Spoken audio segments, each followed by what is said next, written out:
ភាគីថៃនៅតែបន្តរំលោភបំពានលើបទច្បាញ់និងសេចក្តីថ្លែងការណ៍រួមស្តីពីកិច្ចព្រមព្រៀងសន្តិភាពរវាងកម្ពុជាថៃ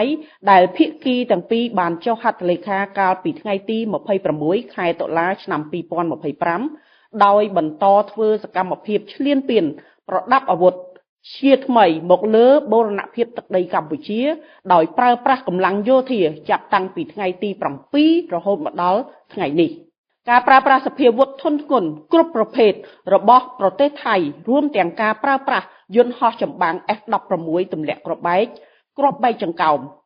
និងផ្សែងពុលនិងដាក់ពង្រាយកម្លាំងយោធាដ៏ច្រើនរលប់ដើម្បីទន្ទ្រានយកទឹកដីកម្ពុជាគឺជាការរំលោភបំពានយ៉ាងច្បាស់កឡែតចំពោះធម្មនុញ្ញអង្គការសហប្រជាជាតិធម្មនុញ្ញអាស៊ាននិងគោលការណ៍ជាមូលដ្ឋាននៃច្បាប់អន្តរជាតិសកម្មភាពដែលគ្មានទំនួលខុសត្រូវនិងខុសច្បាប់បែបនេះបង្កឲ្យគ្រោះថ្នាក់យ៉ាងធ្ងន់ធ្ងរបំផុតមិនត្រឹមតែសម្រាប់សន្តិភាពនិងស្ថិរភាពនៅក្នុងតំបន់ប៉ុណ្ណោះទេថែមទាំងប៉ះពាល់ទៅដល់មូលដ្ឋានគ្រឹះនៃសណ្ដាប់ធ្នាប់អន្តរជាតិផងដែរស្ថានភាពនៃការគំរាមកំហែងនិងការឈ្លានពានរបស់ភាគីថៃនៅតំបន់មួយចំនួនក្នុងដែនអធិបតេយ្យរបស់កម្ពុជា1ស្ថានភាពជួរមុខនៅក្នុងយុទ្ធភូមិភាគទី3បន្ទាប់ពីមានការបាញ់ប្រហារនៅវេលាម៉ោង2រំលងអធ្រាត្រគិតមកដល់ពេលនេះមានសភាពស្ងប់ស្ងាត់ទៅវិញហើយទី2សភាពការនៅក្នុងសមរភូមិយុទ្ធភូមិភាគទី4ក៏នៅក្នុងស្ថានភាពស្ងប់ស្ងាត់និងបន្តតាមដានទី3ស្ថានភាពជួរមុខនៅក្នុងសមរភូមិយុទ្ធភូមិភាគទី5ភាគីថៃបានបន្តបាញ់ប្រហារមកលើកម្ពុជាគិតចាប់ពីវេលាម៉ោង 13:00 នាទីរសៀលរហូតដល់វេលាម៉ោង 16:10 នាទីរសៀលថ្ងៃទី13ខែធ្នូឆ្នាំ2025នៅវេលាម៉ោង 13:42 នាទីដល់វេលាម៉ោង 14:56 នាទីយោធាថៃបានប្រើប្រាស់ដ្រូនទម្លាក់គ្រាប់បែកហោះចូលក្នុងភូមិសាស្ត្រភូមិព្រៃច័ន្ទនៅវេលាម៉ោង 14:59 នាទីយោធាថៃបានប្រើប្រាស់ដ្រូនស៊ើបការហោះក្តាប់សភាពការនៅក្នុងភូមិសាស្ត្រភូមិព្រៃច័ន្ទនៅវេលាម៉ោង 15:26 នាទីយោធាថៃបានប្រើប្រាស់ដ្រូនទម្លាក់គ្រាប់បែកហោះចូលក្នុងភូមិសាស្ត្រភូមិជោគជ័យនៅវេលាម៉ោង 15:40 នាទីយោធាថៃ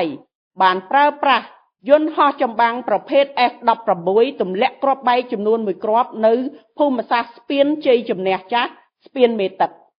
នៅវេលាម៉ោង 15:44 នាទីយោធាថៃបានបន្តប្រើប្រាស់យន្តហោះចម្បាំងប្រភេទ F-16 ទម្លាក់គ្រាប់បែកកំទេចគោលដៅស្ពានជ័យជំនះសរុបចំនួន6គ្រាប់នៅវេលាម៉ោង 15:47 នាទីកម្លាំងថ្មើរជើងរបស់យោធាថៃអមដោយរថក្រោះព្យាយាមរុលចូលក្នុងភូមិសាស្ត្រភូមិព្រៃច័ន្ទ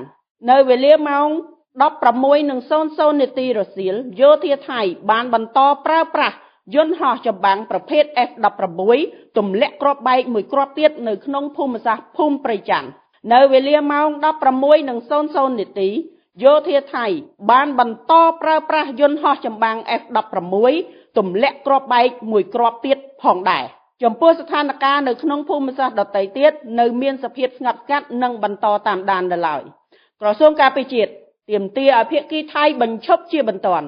នៅការបាញ់ប្រហារនិងការសម្លាប់ប្រជាជនកម្ពុជាដោយមិនរើសគោលដៅការប្រើប្រាស់យន្តហោះចម្បាំងហោះចូលក្នុងទឹកដីកម្ពុជា